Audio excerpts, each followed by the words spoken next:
Ready na mo? Yes.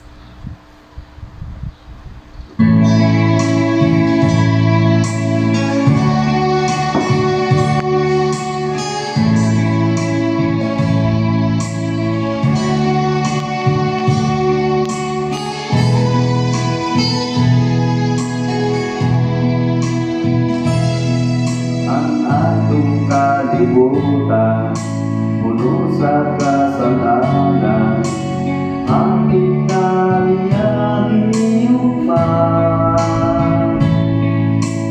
Jesus, kaanong amahan, pinaagi sa kamutyang gamanan. Pinaagi sa kalayo, ang kalimutan maliyo, tungod sa gahom sa Ginoo. Ang mga butang nining kalimutan, mahanaw ang tanan.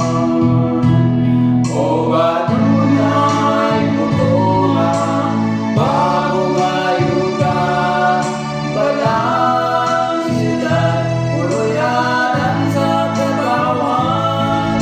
Sila ang napili sa ating amahan, kay nagtuman sa iyang kasubuan.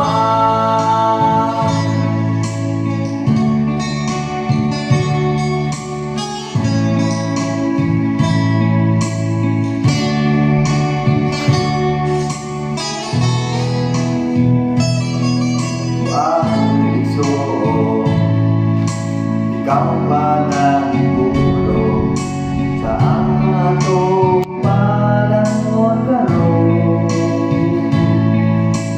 Kung isa na sa kapailon, apan dili ato gawanon. Hindi maanaw sa malabot nga adlaw, human sa iyang pag-upo, makita ang puluyanan nga mataho, maangkon ang kalipay nga lulong.